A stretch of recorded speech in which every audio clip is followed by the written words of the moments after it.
In this week, number 15, we will be taking a look at transitions, and we are not that far away now from starting with our third language in this course, the language JavaScript.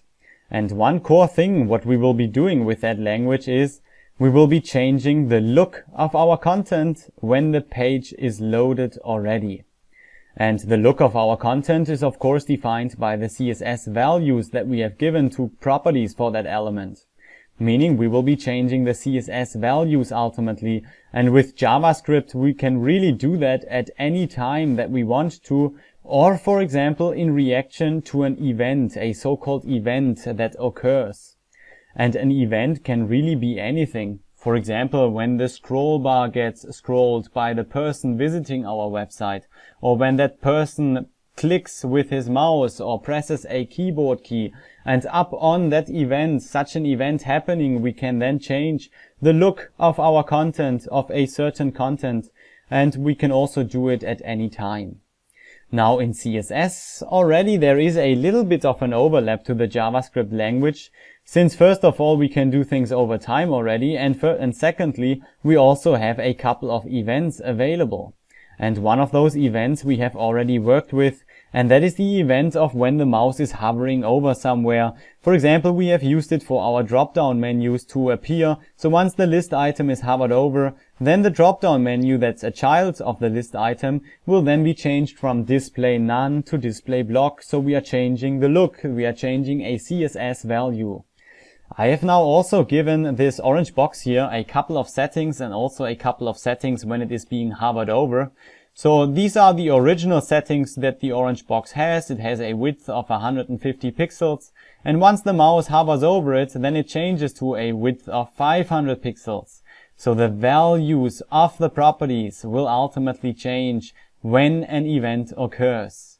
And now the transitions come in. So because with those transitions, we can do those changes not only immediately from one look to another, but instead we can do that over time. And we can apply, or we can make use of those transitions really whenever the CSS values change, then those transitions will kick in. And let me only apply a transition duration here to that element of 2 seconds, which property we are going over in detail in a moment. And once I have given that one, things work already over a duration of 2 seconds. So that is where transitions come in. Whenever the CSS values change, we can do those changes over time. However, in CSS we are yet limited. There are a couple of other events that do exist in CSS, but one very important event that is most of the time used is the click event, and that one we do not have access to. So there is no pseudo selector click, there is only a selector hover in regards to the mouse, for example, and therefore we are yet limited.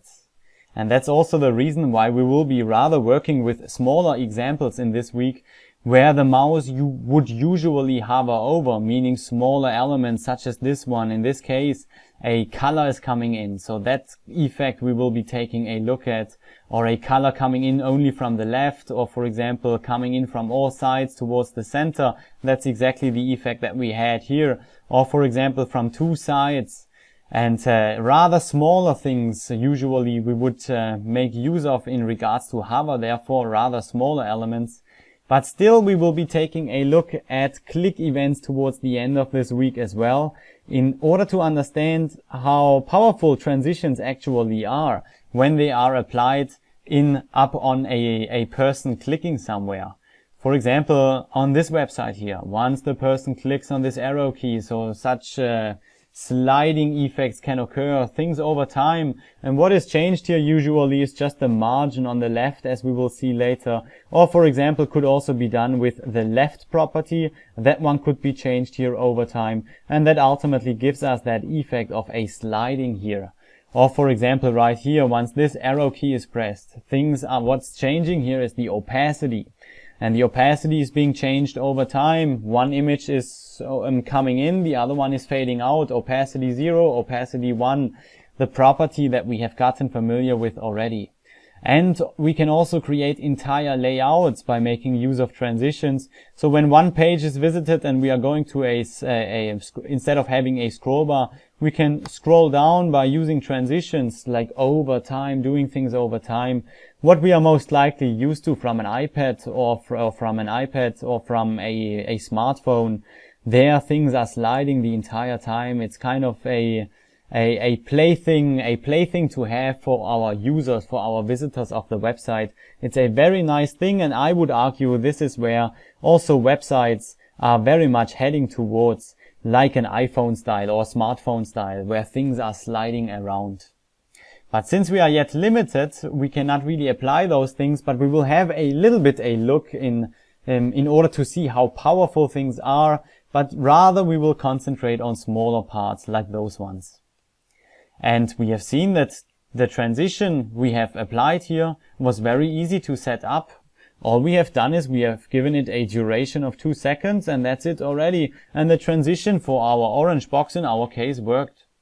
And transitions, there are a couple of other properties that ultimately give us control over that transition, over the timing. And those properties we will be discussing, and all of them are part of a shortcut. But we will find out it is very easy to apply those transitions. I would argue the rather tricky part is how to set the elements up and what to decide what CSS values to change in order to ultimately get some very nice effects done. And therefore we will be working, as we will see later, with outer flow positioning. Heavily will be in use in this week once again. And often also it will be the case that we will be creating elements that's only purpose is a stylistic one, meaning we are only using those elements in order for a background color, and we are not using it for any content purposes.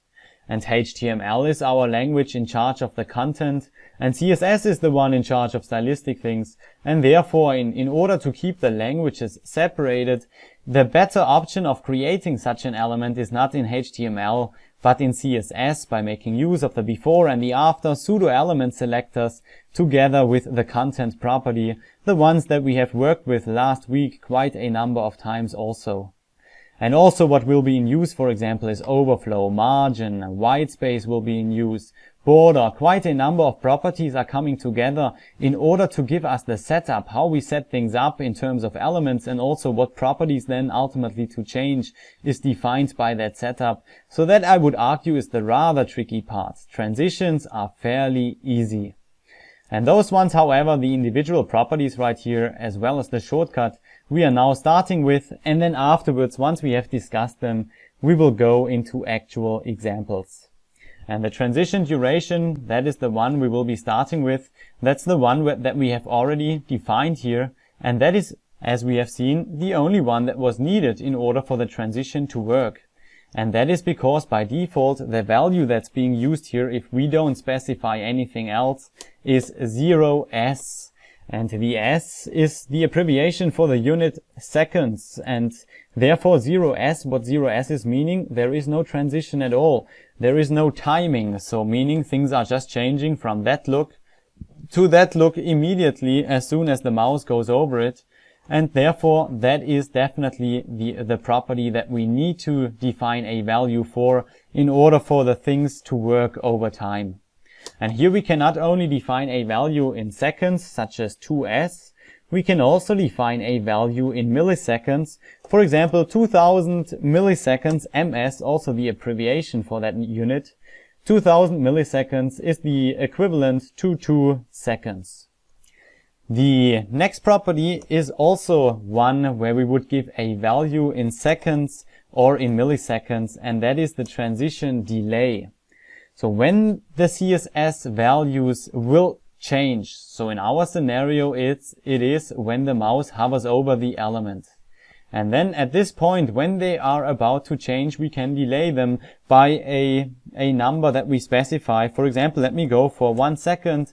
Now as soon as the mouse goes over, the CSS value would change, but then there is 1 second delay, and then the changes start to happen. Same in the other way around. Once the mouse disappears, 1 second delay, and then things are going back to their original CSS values. that we have given to the element. The next one is the transition timing function, and that is quite a word. And that timing function, what we are discussing now, will not only apply to transitions, but in general when there is motion going on. So motion, because we will be continuing with motion next week in regards to animations. And with animation, there is also a property called animation timing function. So what we are discussing right now will also apply to that property. And what transition and animation timing functions are in charge of? They are in charge of the smoothness. How smooth shall things go within the defined duration? So our duration is 2 seconds, and here we can define, for example, how fast or how slow things shall start at the beginning of the duration, or how slow things shall be in the middle or towards the end of the defined duration. And here are a couple of values, a couple of name values, a couple of so-called keyword values that we can use, for example, such as linear. And linear is telling the browser, hey, please do our transition, do those changes over time at a steady pace. So always the same speed throughout the defined duration. Alternatively, if we do not specify anything, then the keyword value ease is used. And ease, what it's doing is it's starting at the beginning for a short period of time. It's starting slowly, and then it speeds up, and towards the end of the duration of our 2 seconds, it's over a longer distance, it's going slower. So that is what ease is doing, and that is the default value that's being used if we don't specify anything. And there are a couple of other ones, such as ease in, out, ease out. And ease, of course, is referring to the smoothness, easy, how easy things shall go.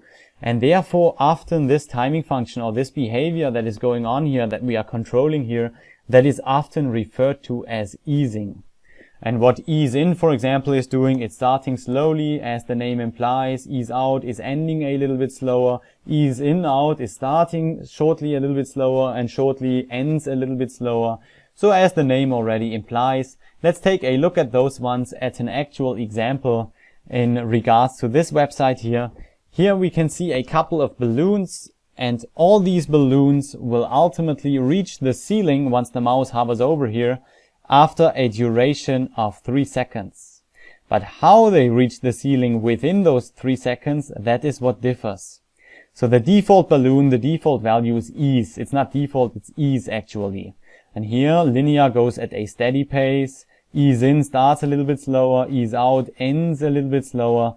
Ultimately, however, all these balloons reach the ceiling after a duration of 3 seconds. And those keywords that we can use here, they really do only exist for convenience reasons, because they are easier to remember and they are also quicker to type out. And ultimately, however, they get converted by the browser into values that go inside a function, the cubic Bezier function. And that is the one that we will now be discussing, cubic Bezier function. So all these keywords ultimately get converted to values that go inside these function brackets. And because that is the case, that's the reason why this property is referred to as timing function. And let's take a look at the cubic Bezier website. What we are dealing with here is a coordinate system with an x-axis and a y-axis. And the x-axis represents the duration. So in our example, it is 2 seconds, and at the end of the x-axis, that's the end of the duration. Whether the duration is defined 2 seconds, 5 seconds, 10 seconds, the end of the x-axis is just the end of the duration. Now the y-axis is the progress, meaning the changes that are going on within the duration. How quickly shall things change? And ultimately the end of the y-axis, this is the end where the element has the look at its end stage. So in our scenario, the width, for example, is going from 150. When the mouse hovers over the element, it goes to 500 pixel, meaning 500 pixel in our scenario would be the end result. So at the end, that's the end of the y-axis. And the y-axis and the x-axis together, of course, determine at what time within the duration, how much progress, how much change shall happen. And that is controlled by 2 points by which we can define their location of. And the location, of course, for a point on this coordinate system is of course defined by an x value and by a y value. So how far shall this point be on the x-axis, how far to the left or to the right, and then how far to the top or bottom, that is the y-axis. So it's always what we are dealing with here is an x value that this point comprises of, and a y value, x and y. And this location, the x and the y value of point number 2 here, these are exactly the values that are the first values inside the function brackets. So the x and the y coordinates which ultimately determine the location of this point number 2. And here's point number 1, which we are discussing in a moment. Then point number 3 we also do have control over. Once again, it's an x and a y coordinate, and this is exactly the pair of values which are the last 2 values inside this function. So the x and the y coordinate of this point that determine its location where it shall be. Now these points ultimately determine how a curve looks like, a so-called Bézier curve. And how that curve looks like, that ultimately determines how fast or how slow things go within our, when we are animating or transiting an element. And the steeper the curve always is, the more change of course happens. So the timing that is going on in this section here, there is a little bit of time only elapsing in that period, but a lot of change is happening. It's a very steep curve. And therefore, the steeper the curve, the more change will happen, the faster things happen, and the flatter the curve, the slower things will proceed. So that is ultimately what these 2 points, that is ultimately how we can determine how the curve looks like, and how the curve looks like determines how fast or how slow things are going. So let us now take a look at one of the keyword values that we have access to that are easier to type out and to remember in comparison to the values that go in here. So ease in out, as we have seen, is starting a little bit slower, and it's also ending a little bit slower. And ultimately that keyword gets converted to the values 0.420, 0.581. So the first 2 are the x and y coordinates for point number 2, 0.42 on the x-axis. Let me just go there for a moment and let me just do it approximately. And then the other ones are 0.58 and 1, that these are the coordinates for point number 2, which determine its location. So on the x-axis it's 0.58, and then on the y-axis it's 1. So approximately, at least, this would be ultimately ease in out, and we can see the curve is flatter in the beginning a little bit, meaning less progress is gonna happen in that time period. And towards the end, same thing happens. That ultimately gives us the result of ease in out, slow start, slow ending. And there are 2 more points on that coordinate system, of which we do not have control over. That's point number 1 and point number 4. And those 2 points, they represent the beginning and the end of the transition or of the animation. So for point number 1, that's the beginning, meaning no time has elapsed, meaning the x-coordinate is 0. No change has yet happened to the element, meaning the y-coordinate is also 0. So the coordinates are 0, 0 for point number 1. And for the last point, the coordinates are 1, 1. The time has elapsed and the end look of the element has been achieved. So 1, 1 are the last coordinates. And because we are dealing here with 4 points, that's why it's referred to as cubic. Because a cube, there is an equation which consists of 4 points, by which, for example, the volume of a cube can be calculated.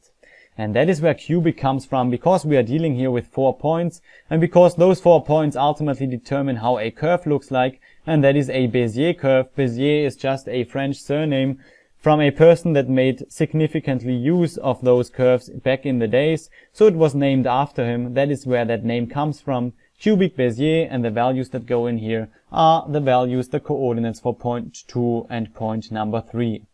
So we are using those timing functions, those easings, always to, first of all, create a stylistic effect. And secondly, we also make use of it to create a realistic effect. Such as, for example, at this scenario right here. there is a balloon, and once we add helium to it, then to be realistic, then the balloon should rise to the ceiling. And the ceiling is right here. But once the balloon reaches the top, then to once again be realistic, the balloon should actually bounce off the ceiling. Due to the speed that it has, it first bounces a little bit off and then gets stuck to the ceiling. Bounces off, gets stuck, same thing once we remove it, bounces off the ground, gets stuck. And this, for example, can also be applied here, so a so-called bouncing effect. So let me just go up here with that value, which we can go over. So over 1 is also possible. And then here we can go, for example, right like this. So we are reaching the end of the change already, meaning the ultimate look that the element shall have. So let's once again go into our example. So it goes from width 150 to 500, meaning at this given time period, at 50% of the time, it is already at the end. It already has a width of 500 pixel, but then it goes back again to, for example, 450 pixel, and then it goes once again back to 500. So that is a so-called bouncing effect that we can also create, such as it was the example right here. Or for example, a bouncing effect is also going on here. So just for a stylistic purpose in such a scenario. So that is what we also have control over. That is what we have control over in general. We make things smooth, but not always. There are also a couple of other values that we can use here that do not make things smooth, and therefore they also do not get converted into values for the cubic Bezier function. And that is, for example, the steps function. So we can also tell the browser, hey, we want the width to change in steps. So promptly in steps, and the number of steps we want it to take is defined by a number that goes inside that steps function. Now let me hover over the element. The width is now, or the entire settings are now changing in steps. Always 5 steps, 1, 2, 3, 4, 5, whatever, or 4 in our case. However many we have specified as a number inside this function brackets. Now what also exists is we can, besides defining how many steps, we can also tell it to start at the end. And alternatively, what also exists, we can go in one step, and that is we want to go in one step from the start or in one step from the end. So start or end. That would also exist. However, an actual example we won't be touching on until next week when we are going with animation. In particular, starting from the end, at least as I see it, I would argue that it only makes sense when we are dealing with animations, because with animations next week we will find out that we can run things backwards. So there we can tell the browser, hey, do it at the end or the beginning. So there it makes sense. But in general, we will have a step example in a moment. But first of all, we need to take a look at the last property that transition comprises of. And that one ultimately, once we have discussed this, we take a look at the step function.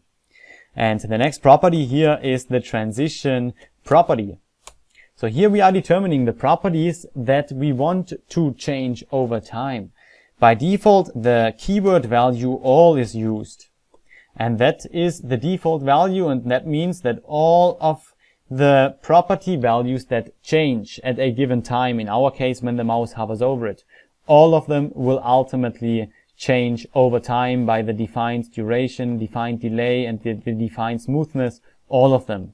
So here, alternatively, we could define individual properties, transition properties, such as, for example, the width, and we can also provide multiple by dividing things up by comma. So in this scenario, right now, only the width and the height will change, while the margin and all the other ones, they will change immediately. So the other ones change over time, the width and the height, all the other ones change immediately and not over time. So we have basically excluded those ones. Most of the time I would argue it is not the case that we would exclude one. Instead, it would rather be the case that we would want a different style, a different smoothness, for example, or a different duration for a certain property. So for example, we could go for all and then separate things by comma and then go for the height. And now what we can also do with the other properties, we can also set them up by commas, and such as, for example, right now, let me go for 1 second for the height and now all of them are going for over 2 seconds. To be more clear actually about the difference that's going on here, so in this case 500 milliseconds, half a second, the height will change, and 2 seconds everything else. So the width, the margin will change over 2 seconds. Now if we only supply one value for the delay, it will be given to all and the height. Of course we could also separate things here by comma, and then the second value would represent the height, the first one would represent all others. And for the timing function, let's actually go here in steps now. So we want things to go step and now let me actually go for a rather higher value in order to see the difference. So step and, what it will do is it will go in one step, but not immediately, but at the end of the duration for the height. So 4 seconds in this case. After 4 seconds, it will jump immediately to the end. So let's take a look at this one. 2 seconds, everything else changes, and after 4 seconds, the height kicks in. So that is also possible what we can do here. And all these properties are part of a shortcut, of the shortcut transition. And here we could go for all 2000 milliseconds, 1 second delay, and then ease things in this case, for example. And then once again, here also we could divide things up by comma, and then goes the height. Height, in this case, 4 seconds, 1 second delay, and then it shall go step and. It shall go in one step at the end of the duration. So instead of using 4 lines of code, we can also use 1 line of code by using the shortcut. Let's go into 2 more things that we need to pay attention to when we are working with transitions. And therefore, let us now take a look at the border. Let me actually remove the delay so we don't need to wait for this one. And the border will ultimately change to 5 pixels solid in blue. However, the element itself from the beginning has no border at all. So there is no border defined, and that is exactly the thing to pay attention to here. So the border is now increasing to 5 pixels. However, now let's take a look at the blue border once the mouse goes out. It immediately disappears. Why is this the case? And the reason is, so it changes ultimately from 5 pixels to 0 or to what?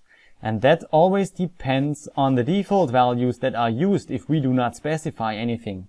So by default, the value that's given to border is none. So it's either given by the browser, in this case it's given by the W3C, because we know that the browser is using his own style sheet. And the browser gives a certain look always to certain elements. If we don't specify anything else, then that's just how the element looks like, defined by the browser. Now, if we do not specify anything, and the browser does not specify anything in his style sheet, then what kicks in is the so-called initial value. And these are the values that the properties have when there is nothing defined by us nor by the browser. So they are the default values by the browser and the initial values. And in this case, the initial value is used by the browser is none. And therefore, what will happen, or for our div element at least, and for none means none, and therefore there is no middle value to which the browser can transist to. So it cannot go from 5 to 4, it goes from 5 to none. None is none, there is no middle value, and that is the reason why our border is disappearing immediately. So what we need to do in such a scenario, we need to supply a value such as 0 pixels solid in blue, and now it will go from 5 pixel not to none but to 0, and that will go, therefore it has now values to transist to. So from 5 to 4 to 3 to 2 to 1 to 0. But not to none. None is none, so that one would not work. In comparison, for example, to the opacity. The opacity is fully orange right now, but once we are going to green, we can see maybe it's not really green. It has a little bit of a opacity given to it right here, and once it goes back, however, it will be fully orange again, and the reason for this is because by default, even though there is nothing specified here, then the default value kicks in, or the initial value, that is 1, so fully non-opaque, no opacity at all. So always the default values or the initial values kick in when we don't specify anything else. Now a question may be, why did we not apply the transition when the mouse hovers over it? So we have applied the transition on the element itself. Let us actually try this one. Let us bring the transition down here and let's take a look what happens. So we hover over the element, the transition is still working. Once the mouse goes out again, it immediately goes back to the look that the element has when the mouse is not over it. So what is going on here is, that is how the W3C, how they ultimately decided how things will work. The transition is always applied on the element itself from where the look starts from. And then this will be applied in both ways. The same settings. So once we go over as well as once we leave again, so once I reload the page, once we go over, once we leave again, it goes exactly in the same manner as defined right here, and it therefore prevents us from having to duplicate the code and also need to specify everything with the exact same settings right here. However, there might be a situation where we do not want the same speed, for example, or maybe not the same timing, not the same easing to go on when the mouse hovers over it or when the mouse disappears once again. So therefore, we can also apply the transition here. And it will be applied when the mouse hovers over, meaning when the values are changed to the ones defined under the hover rule, then those ones will kick in. So let me therefore define a duration now, a very brief one of only 500 milliseconds. So that one kicks in now when we are hovering over with the mouse, 500 milliseconds only, and once it goes back, it goes over a period of 2 seconds. So we still have control, but when we want both ways to be the same, then the transition should be applied on the element itself and not when it is changing away from the original settings, from the original CSS values that the element has. So that is all now in regards to transitions. We will now be starting with a couple of examples. And the first example that we want to take a look at, we want to sweep a color in from the left side. So how do we accomplish this one? The background color would not be the solution. We have just seen it on the elements. On our orange box, we are changing it to green, ultimately from orange. But of course, that is referring to the entire area. It's the entire covered area here is changing from orange to green, but there is nothing sliding in. So how we can, for example, accomplish this effect here, we need another element. An element that has the same height and the same width ultimately, but at the beginning it has no width at all, only a full height here, and then goes to a full width. And that ultimately gives us that result. So what we need therefore is we need an element, whatever belongs together shall have its own container box. That is a general rule that we have, a general recommendation that helps us tremendously. So that is the actual element, that will be the container box. Now we want another element inside there, and that element shall also not take up any space, it shall be on top. So meaning we will be creating an element in here that is taken out of the flow, position absolute. And we want it to be relative to the red box and not to the viewport.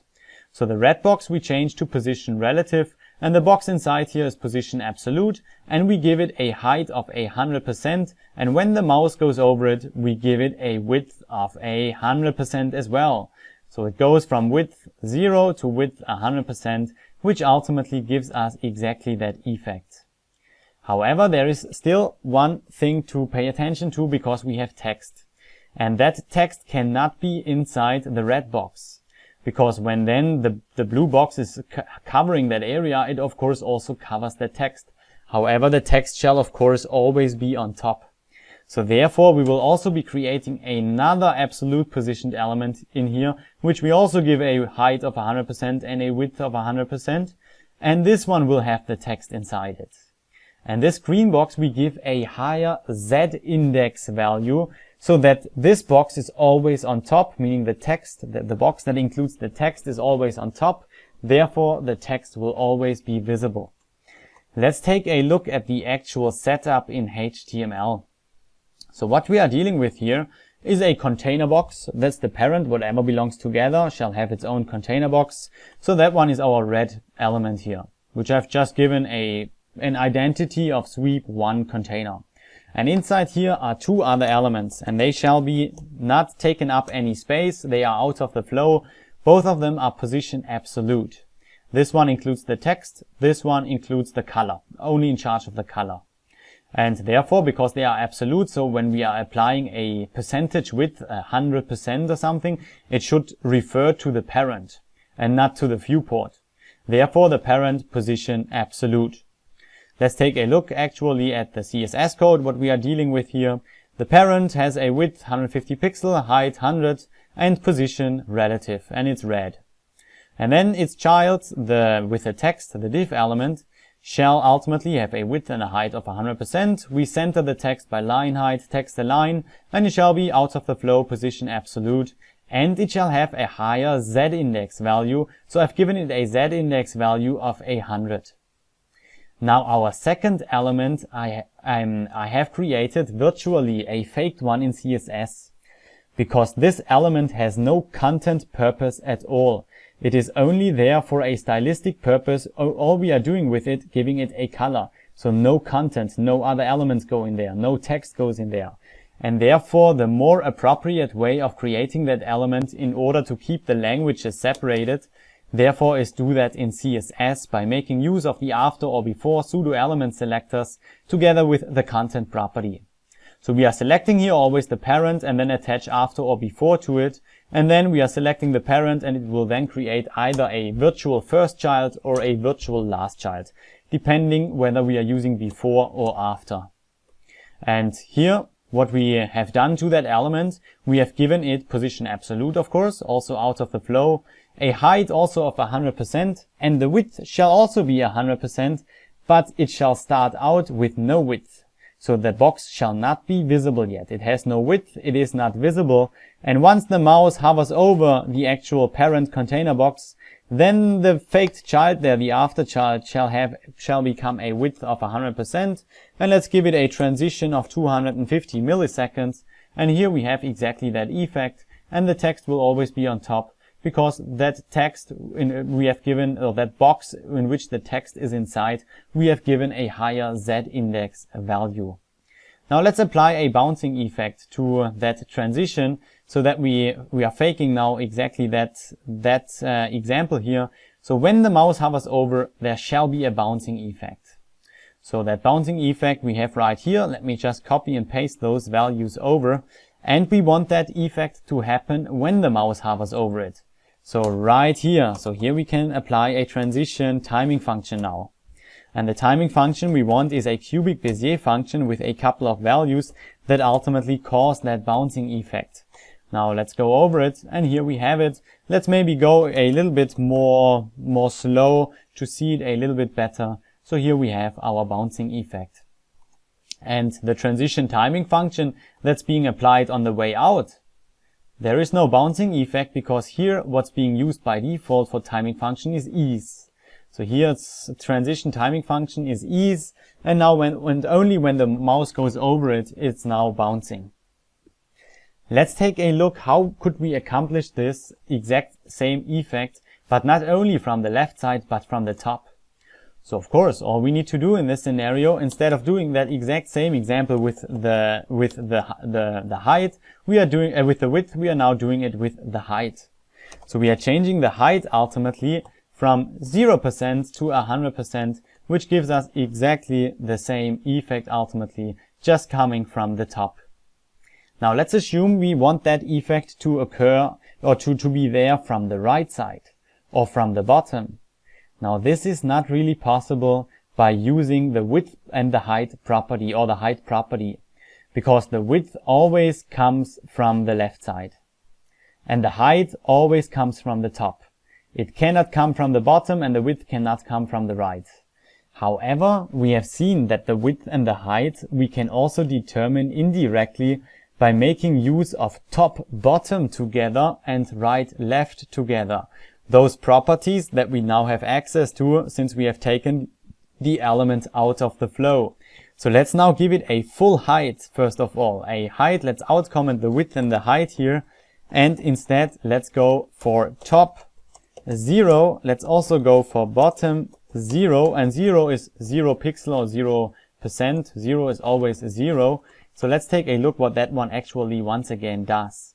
So we are telling the browser, hey, our box that's on top of the red one, it shall be on top 0, and the top 0 pixel is referring to its parent, the red box, because the red box we have given position relative.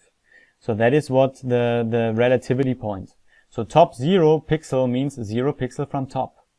At the same time, we want our blue sliding box to be at bottom 0 as well. And that indirectly we are determining here the height. So we have now a height of 100%. What we now want is we want it also to have a width on right 0, but left not 0, because that would already make the element to be fully in width and height, meaning it would already be there. Instead, we want it from the left side to be 100% away. 100% referring to the red box, meaning it's also right here. There is no width at all at this given point, therefore. And then we are changing, once the mouse goes over, we are changing it from 100%, where it is right now, back to 0. That's 0. So we are giving it a width then ultimately. So let's apply this one on the element. And we are going in this scenario from a value of left, we want it to be at 0, and from the right side we want it to be away 100%, and the value that we are now changing is not the height or the width anymore. Instead we are changing the left value from 100%, we are changing it, it shall go to 0. And that gives us the exact same effect, only the effect is now occurring from the right side. So I've messed up the value here, we want it from the right. And here we go, now that is actually the right. I wanted to use the left actually, but we could of course now accomplish this with any direction that we want to. We could accomplish this from top, from bottom, from right, or from the left, completely up to us now. So this option that we have here works with all directions.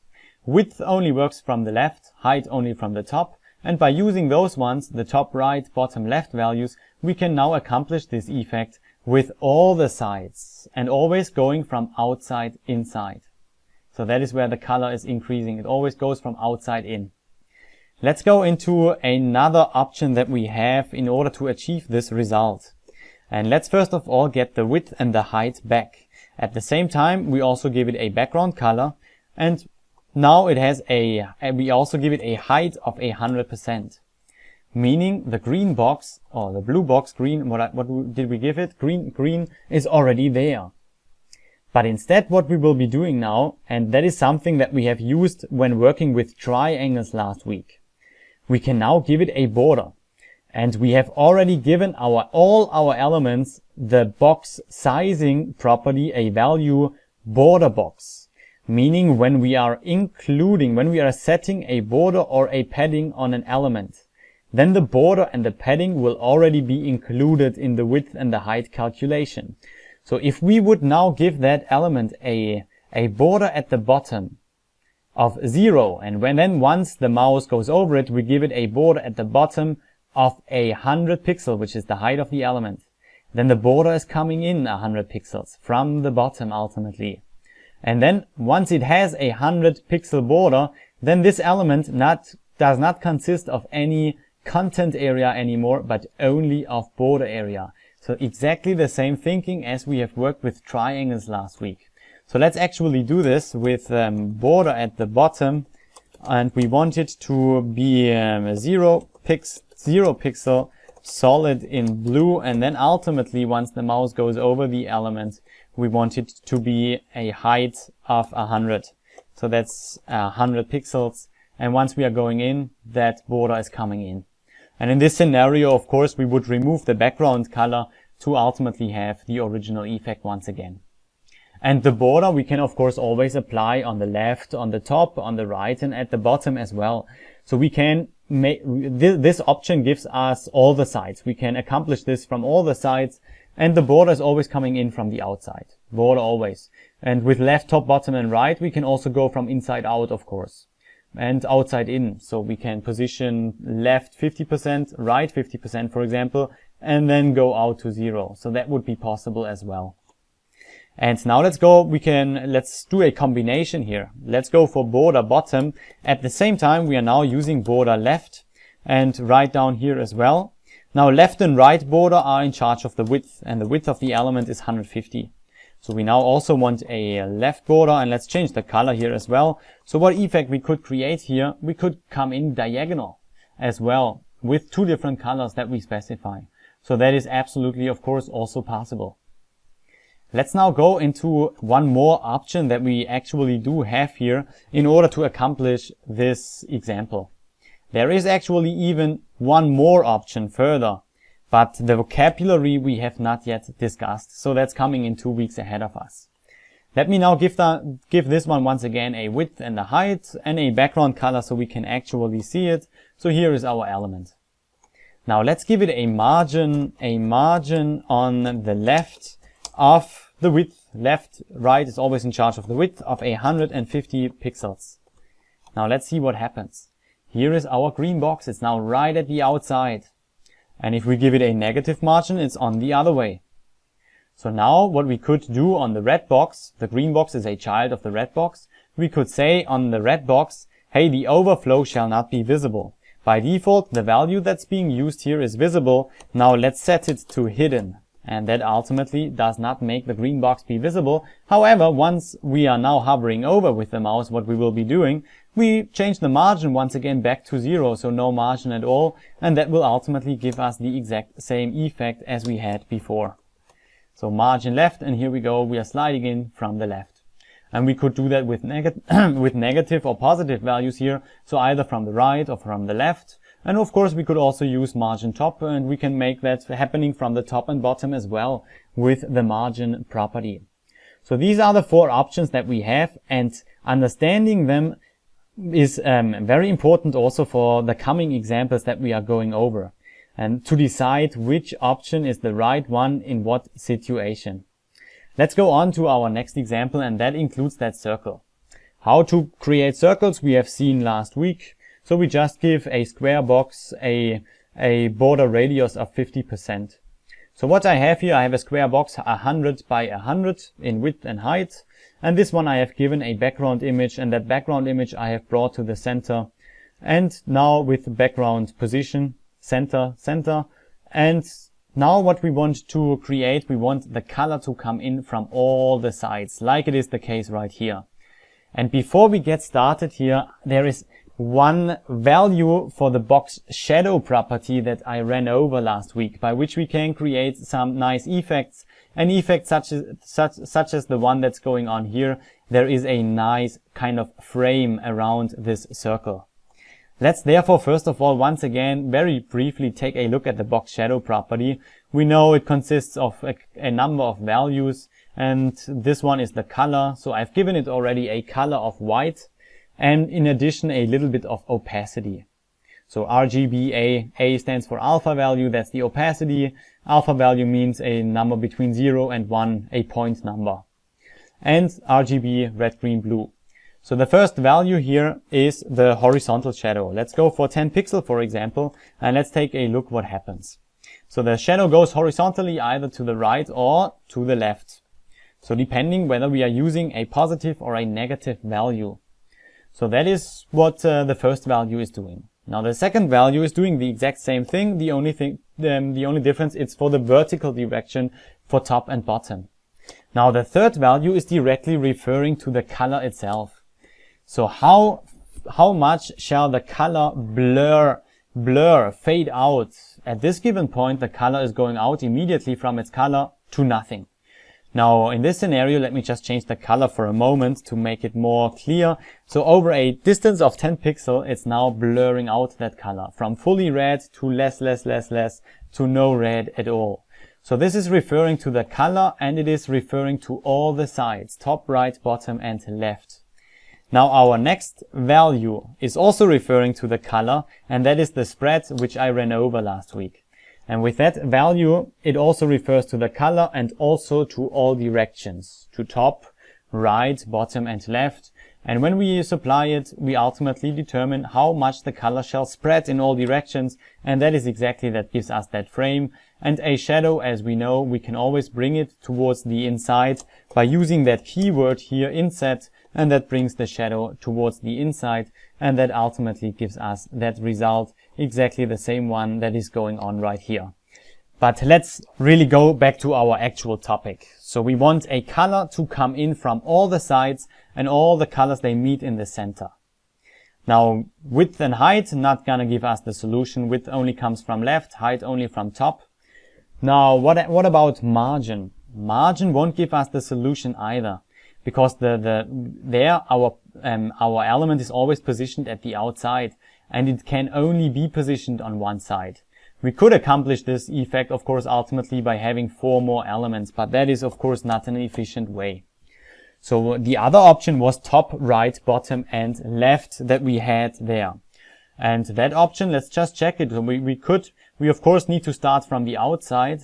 So we could go right and left 0, bottom 0, and top 0, which would then give in its original, when the page is loaded without the mouse going over it, which would make that box already be there. So the color is already there.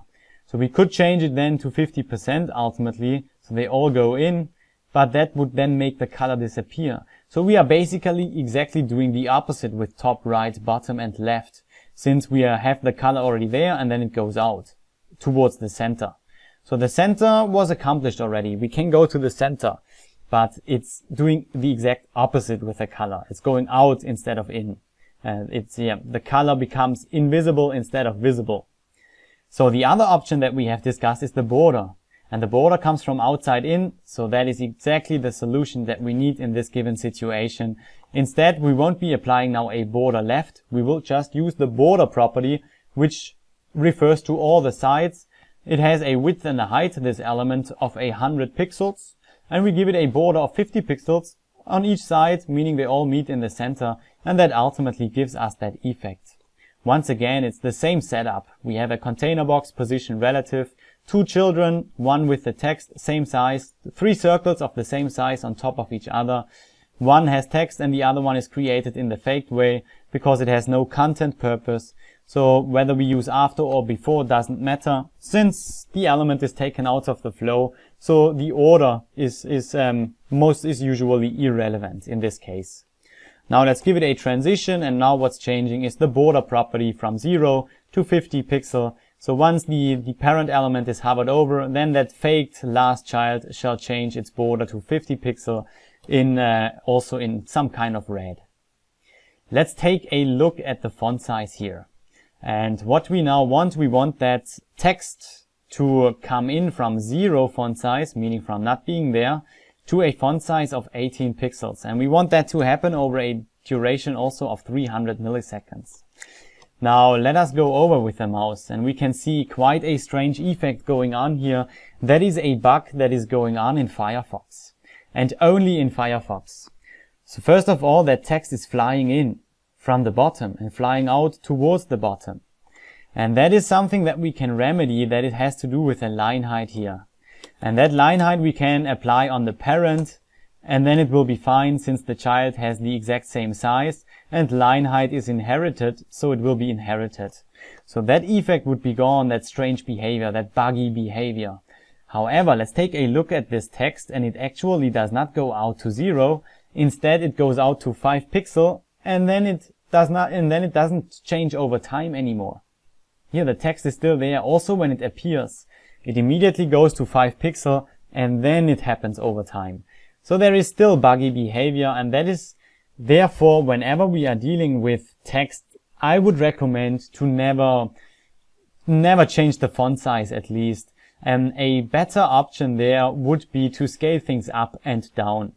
And that would even be necessary in a situation where we are dealing with multiple text or multiple elements here. So all that text, including the horizontal rule or the border, whatever's been applied here, the entire text part here is wrapped, whatever belongs together, in its own container box. So that one has its own container box, and that container box is ultimately scaled down or scaled up. Scaled down to 0, meaning it is not visible, and then scaled up again to its 100%, to its original size. So that would be the better option. And that is something that we will be getting familiar with in 2 weeks ahead of us. Let's go for the next example. And that is, we want now from the inside out. So we want that color to appear ultimately from inside out. Right, this one. So how do we accomplish this? Border is always coming from the outside, doesn't work. Margin is coming from the outside, doesn't work. Width and height only work for left and top. So therefore, top, right, bottom, left would be the solution. So what we are doing here in this situation, right 50%, right here. Left also 50%, right here. So no width is given at this given point. Top 50%, also right here. Bottom as well, no height. And then they all go out to 0 ultimately. That gives us that solution. Same setup, of course. We are dealing with one parent element and two child elements of the same size, 3 boxes on top of each other. The parent is position relative. The children are position absolute. Let's take a look at the situation here. Let's apply a transition of 300 milliseconds. Top, all of them from 50 to 0. And that ultimately gives us the effect. So here we go. One more example, one last one in regards to those ones. This one seems to be nice in my opinion. So here what's going on, there is a box coming in from the bottom, another one from the top. So we are still dealing with the same setup. We have one parent, and now in this case we have 3 children. The text box has a same size, position absolute, parent is position relative, and the other 2 boxes are only in charge of a color, so we create them in CSS. One by using the before selector, so one faked element as the first child, and one faked element as the last child by using the after. So we're using both now, after and the before selector. And one will have 50% height ultimately from the top, and the other one 50% from the bottom.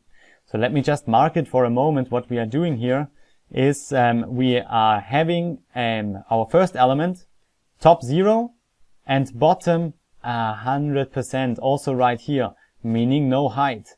And then bottom, we are changing from 100% to 50, which gives us that distance. And then the other one, exactly the same, bottom 0, the opposite, just the opposite. And the top value shall not be 0, but 100%, right here. And that one is then changed to 50, which gives us that height. And that is what we will be doing over time. So let me just apply the transition on it, and that's it. So transition 300 milliseconds. Once again, one is changing top 100 to 50, the other one bottom 100 to 50, which ultimately gives us exactly that effect. I want now to go into one more event that we actually have access to at this given point by only using the CSS language. And that is the event, instead of hover, there is also the event of active. And that is now what we are applying. And I am reducing the milliseconds for a moment for the reason that makes sense in a moment. So instead of using hover, we are using active. Let me just change them all for a moment. So instead of hover, it's all gonna be active. So now once the mouse clicks instead, things are changing. But only during the click. So not one click, but only during. So that is what's meant by active. The element has been activated by the mouse only during the click. And that is not only referring to the click, but that would also be when a finger points on the element. Or for example, like sight disabled people, they are jumping around on the website, not using a mouse, but they are using the keyboard, the tab key on the keyboard. So I'm at this given point at week number 4. Now I'm jumping again 5, 6, 7, 8. And as soon as I hit enter now, that would also be under the category, under the event of active. So when that element has been activated either by the finger, by the mouse, or by the key, by the enter key. And active is also always referring to during that event that happens. So it's not one click, only when the mouse is doing that at this given point. And therefore we would go rather in such a situation, if we want to do it this way, we would reduce the transition timing quite a little bit down, because that click, or that's during that click, is such a short period of time that so this one, that might be too short. But that is also another event, for example, that we have access to. Let's take a look at one more event that we have access to, and that is the event of search. So focus would be another event, and here we have an example in a moment. So these are just two other events that we have access to in CSS that we can make use of. Let's go further with the hover. Let's continue with the hover. And in regards to, we now want to change the values of the properties for width and height when the width and the height is unknown. Meaning when the value for width and height, if we do not specify anything, when we want the content to determine the width or the height, then we use width auto. So no, we don't supply any width if we want that to happen. But that depends for block or inline level elements. We know block level elements, when we don't supply a width, it will be as wide as its parent. So it's only inline level elements that will be as wide as its content if we don't give a width. So now let's take a look at our drop-down menu right here. At this given point, this drop-down menu, when the mouse hovers over the list item, the drop-down part shows up. It changes from display none to display block. Once again, let's take a look at the setup. Whatever belongs together, its own container box. So each list item has its own container box, week 7, 8, 9, etc. And inside here, it consists of two parts, the top part, the actual text, and the drop-down part. The drop-down part, of course, is out of the flow. It's on top of the other things. So therefore, it's position absolute, and so it is not relative to the viewport. Therefore, we have made the parent, its parent, to which it shall be relative to. We have done it position relative, all the list items. Now, in order to get it where it is at this given point, at that position, we need to make it from the left 100%. This ultimately makes that box, that drop-down menu, to be at the location where it is at this given point.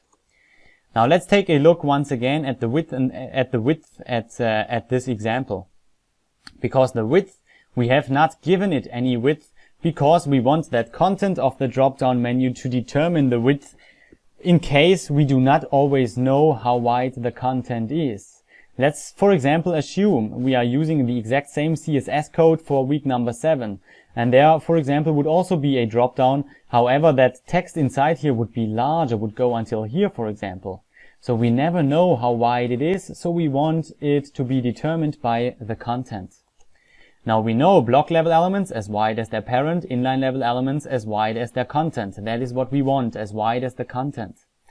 Now what we have done here, we have taken the drop-down menu out of the flow. And when we are taking an element out of the flow, it immediately becomes display block by the browser, whether we set it or we don't, unless we have it display none. But once it becomes visible, not none, then it's always block. It cannot be inline block, because out of the flow elements done with absolute and fixed, they are always block. Makes sense because they never have another element next to it, so inline block does not make sense at all. What happens inside the absolute or fixed element is completely a new normal flow. Things can be next to each other inside there, so that's absolutely fine. But an absolute or a fixed element has never has a child next to it, a sibling next to it. Never the case, so it makes absolutely sense that it's changed to display block. And that would mean now, actually, according to our rules, that the element will be as wide as its parent. And the parent is the list item. But this drop-down menu is definitely not as wide as its parent. And that is because that is not really because we have taken it out of the flow. Even though it's still its parent, but it's taken out of the flow. So there is a different rule that is setting in right now. And it also has to do with content. It is as wide as its content now, but the browser will take the chance when there is a white space, when it is allowed to break, then it will break into the new line. And we can prevent that from happening by setting white space no rep. So we can disallow the browser, hey, do not break that text when there is a white space. So basically what we have just done, we now have exactly the same rule as for inline level elements. It is now the width of this drop-down box here is now determined by the content, exactly how wide that content is. Now let's change the width here from 0 to whatever it ultimately has. So most likely what we would do now is we would change the width. Let's give it a width of 0. And once the mouse hovers over the list item, then the child, which is the drop down, then this one we want ultimately to be width, but we don't know the width, so the width auto. And that is exactly the reason why we are now doing this example. So first of all, we have now no width, and therefore the overflow is visible. Since we display none is not kicking in anymore, we have changed it. So the text is visible. Of course, we can always change it by using overflow hidden. Now the text is gone, so that's fine. And let's apply a duration of 400 milliseconds. Let me reload the page, and let's go over the list item. It's not changing over time. And that is because the browser has not been given a base value, a value by which it knows how to divide those 400 milliseconds. It only knows that after 400 milliseconds it needs to finish the width, but it doesn't know the width since the value is auto. It needs a value in order to know how to divide those milliseconds up, in order so that it finishes after 400 milliseconds, so that it can finish at that value. And therefore, in such a situation, what we need to do, we need to go for the max width. So we want a maximum width of 0, which is absolutely fine, 0 pixel, so no width at all still. But then ultimately we just go for a value here. A value that we are sure that it will be wider than what we need. Such as, for example, let me just go for 1000. So there won't be any drop-down menu, list drop-down part that is going 1000 width, so until here. So that is definitely, we have definitely covered all the drop-down menus now. If there is even a wide one going until here, it will be covered because 1000 pixel would even be here somewhere. So now, however, the browser has a value to divide those 400 pixels up. And that is very important. So that is the reason behind it. It needs a value. So now it knows after 400 milliseconds, I need to be as fast to finish after 400 milliseconds so that I manage to have 1000 pixels covered. Let's take a look, and now our element is sliding out. And of course, the less we provide here, for example, let's go for 200 pixel, the slower now the transition will happen, because now the 400 milliseconds are divided up to the 200 pixels. So after 400 milliseconds, it now knows that's where I need to finish 200 pixels in width. So that's what's going on right here, and that is what we need to apply. Since auto, there the browser has no value, we need therefore to go for max width, and therefore also in regards to the height. Same situation right there, and there we have another example. Another drop-down menu right at the bottom, and this drop-down menu I have already created. Let me just go over the setup here. So it's an unordered list with 2 list items. The first list item is the copyright, and the second list item is just the site information. Now each list item, whatever belongs together in its own container box, and then the top part is the actual text, and then comes the drop-down part. The drop-down part shall be on top of other things, so we take it out of the flow, position, absolute, and the top one, that's where this absolute element shall be relative to its parent, to its actual list item, and that one we therefore set to display, to position relative. Now the list item starts down here, and we don't want the drop down to start here, so we bring it away from the bottom. From the bottom 30 pixel, that is just how high the footer is. So the drop down starts right here, and it's not over the footer actually. And now all we want to do, we want a flexible height, because we are yet uncertain. Maybe later on we will be including another list item in here, or 2, or maybe we are removing one. So therefore, let's not go for a fixed height. We want it to keep flexible. Let us take a look at the actual CSS code, and once again go for the same solution as we have just seen. So when the height, when it's hovered over, then instead of going for a height, we want definitely a max height of something higher, just a value we need, something higher than we need. And then the height here also, let's go for max height, and that one shall actually be 0. Let's take a look, and the text is now overflowing. So first of all, overflow shall be hidden of the drop-down menu. So the text is gone. And then once the mouse goes over it, things shall happen over time, 700 milliseconds. And that ultimately gives us that result, a drop-down menu sliding up from the bottom up. And the most important, or the actual reason why we did this example, was that we see when the element, in our case, the drop-down menu, has a flexible width, meaning a width that's determined by the content, then we need to go for max height or max width, depending where we are using, what circumstance we are using it in. But we need a value. So these are two further examples. Let's take a look at focus. So this one would also be possible, for example. So what's being done here, I want to do this example to once again repeat the siblings in this situation. So whatever belongs together, its own container box, and that one includes the input field, the triangle, and the actual arrow message that shows up. And the input field in this situation, however, is a sibling. So when that input field has focus, meaning when the cursor is inside that input field, when the person is ready to start typing, then the siblings shall change. The triangle shall be changed from display none to display block. And this one we can give a transition. It shall show up over time. Let's also do a flexible transition. Maybe we are using on other input fields this message box as well. And in other situation it might be 3 lines of text, might be 1. So we want the height to be flexible. So let's go in our example number 7. And the reason for this is once again the height, why we are going over it, but also once again to take a look at focus, because now we are dealing with siblings. So the siblings that we could change actually to the immediate sibling, that is possible, the immediate sibling with the identity arrow message triangle. So if that is met, that condition, which is the case from the input field, the immediate sibling is this one with this identity, then it will change ultimately to display block. So that's fine.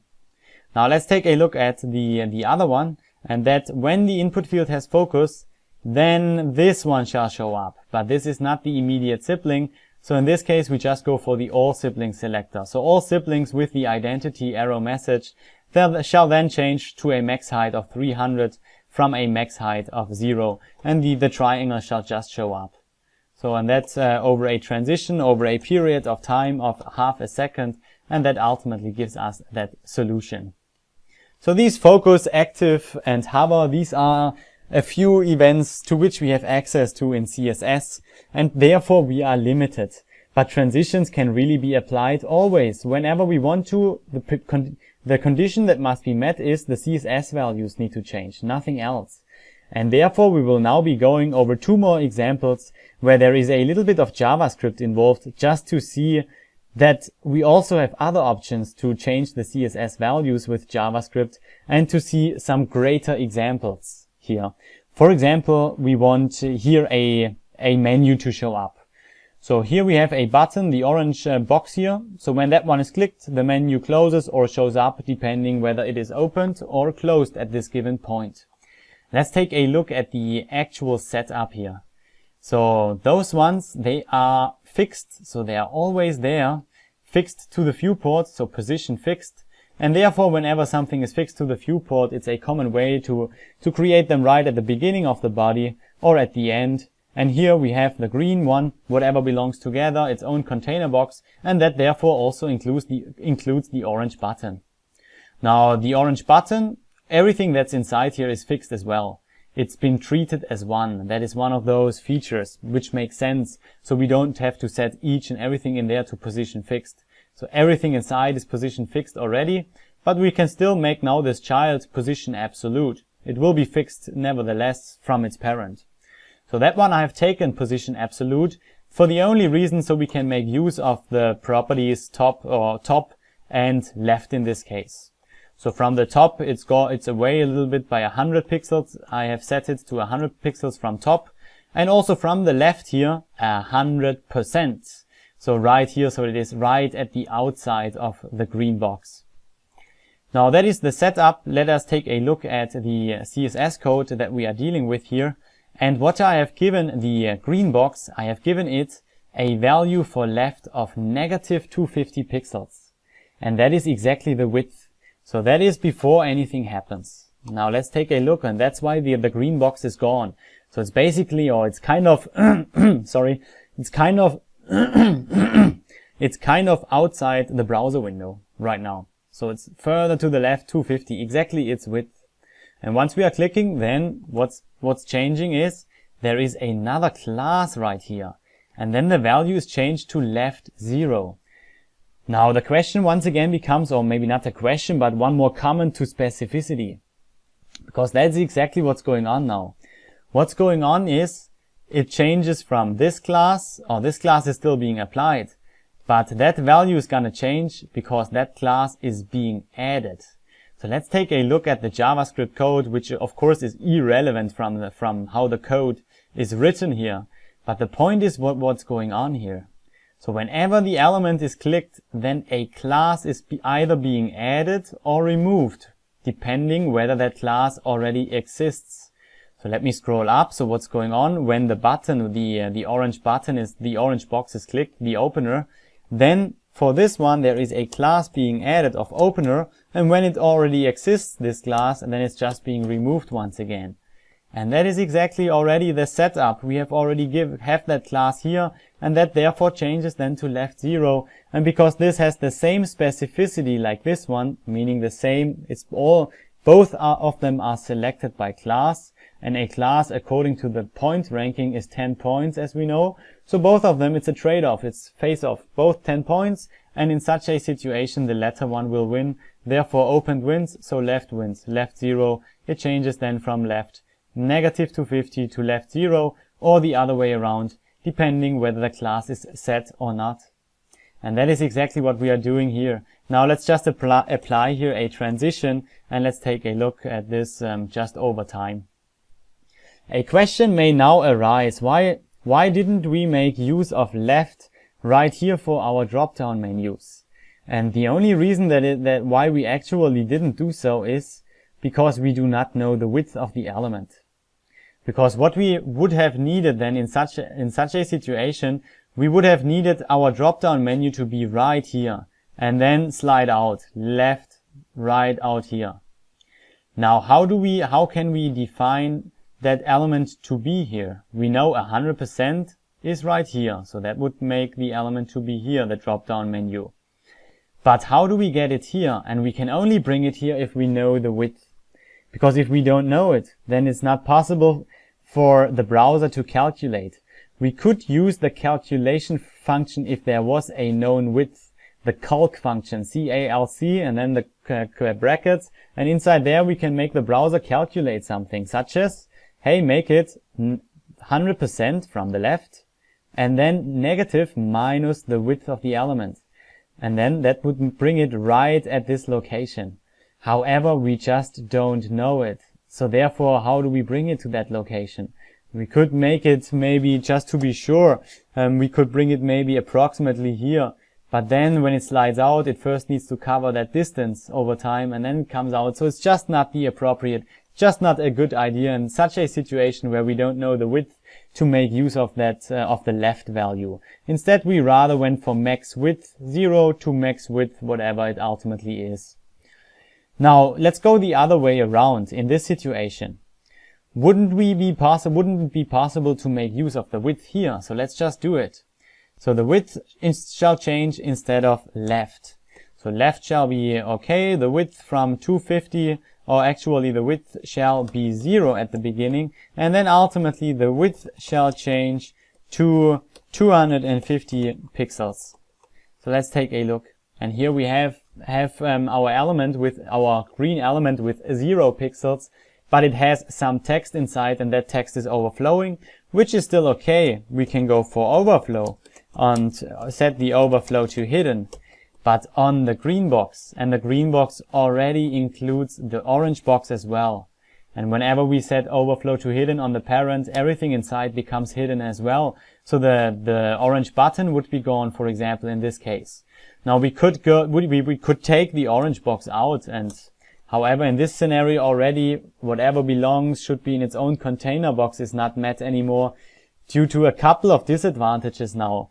So here it's now outside, so it's not affected by display none. So that would already be fine. All I need to do now is change the value here to 0. So it should be left to the viewport. So once we click it, it's fine, but it's just not visible at this given point. But that would be we could remedy this by z-index, for example. Let me just give it a high number of 1000. So here is our button once again. But now what we need to do, we also need to apply JavaScript on that element, for example, in order for it to also change over time, so to also add a different class to it.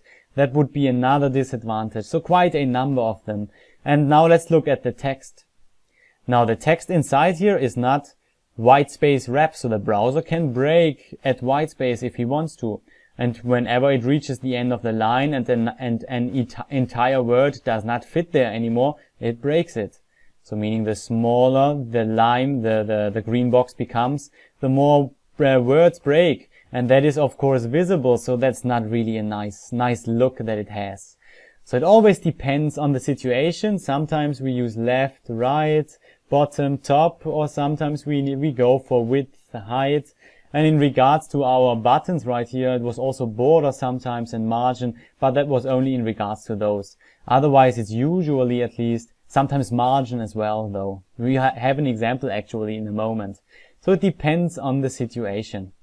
And now that last example, that involves margin. We could use left, and width could not be used, but depends on the situation. So what we are now taking a look at is a slider. So once we slide here, D, E, F, G, H, I, J. So let's go back to the beginning, and I haven't completed the JavaScript code here, so there is still a little bit buggy. But the point here is the setup once again, and in particular, that is the topic of this week, the transition, to understand that we can always change the CSS values in one way or another. With the hover, we always changed it when we applied the hover rule. What we have just done, we have added another class. And now what we are doing right now for our next example, we will be just manipulating the CSS, the CSS values directly in JavaScript. So that's another way of changing the CSS values. And transitions, they always kick in when we apply them, when the CSS values change. So right here, I'm directly changing the margin on the left in a moment. So directly changing it in JavaScript, which would be another situation where we could just change it, and therefore transitions could kick in such a situation. So let's take a look at the setup right here, and whatever belongs together should be in its own container box. So let me just mark it. So we have our complete container box for the entire feature here. And then we have 3 container boxes inside there next to each other. And those ones are next to each other. So display inline block, vertically aligned to the top immediately. So as that's stuff that's very familiar to us. The point, however, is inside here. So how do we go about inside here, inside that box? And that is what we can better see once I remove the overflow hidden on our middle box here, on the green one. Once I remove that overflow hidden, we have a much better view on what is actually going on right here. So there is actually overflowing content in this green box, and the entire content is wrapped inside another box. And on this red box, ultimately, we will be changing the value. For example, margin on the right side. So then ultimately the margin is changed, causing that red box to move over to the left. Alternatively, what we could have done here as well is we could have given the green box, we could have made it position relative and the red box position absolute, and then changed it with the left value. So that would have also been a possibility. But we needed, first of all, overflow hidden on the green box. And the red box is the one on which we are changing the margin on. And then inside here are just items, and that ends up to be a calculation then. So in my scenario, I've done it with pixel, not with percentages in this situation. So the width until here, the width of the green box is 480 pixel, and each individual box here is 150. So 3 boxes makes up 450. So there are still 30 pixels left. And that is divided up into margin on each side. So that is just a calculation thing. But that is how we can set things up here in that manner, and that ultimately gives us the slider. Now let's think a little bit bigger. That slider can be done just for greater things as well. So instead of having 3 elements in here, let's just assume that we would have only 1 element in here. And that ultimately gives us this one. So once it's clicked, so it's just in a larger version, basically, we have this slider, and we can go from margin, we can change margin, or left would be possible. So we are still getting there in the real setup once we are going into JavaScript. Then we are once again going over the complete examples then. But at this point, just the setup is important, and that transitions are applied at any point when CSS values change, and that can be done directly in JavaScript by manipulating the CSS values as well. And ultimately, same thing also for our page transitions. It's just one page, so we will get there later on. So that is the setup. I hope it gave us a good repetition of outer flow positioning. So outer flow will be constantly in use also next week, in which we will continue with motion, actual motion. That is another word for animation, by which we can let things fly around wherever. So not just go from one to another, but go from one to another, and in the meantime, in the time in between, go there, change that. So real motion we will be taking a look at next week, and that is the topic of animation.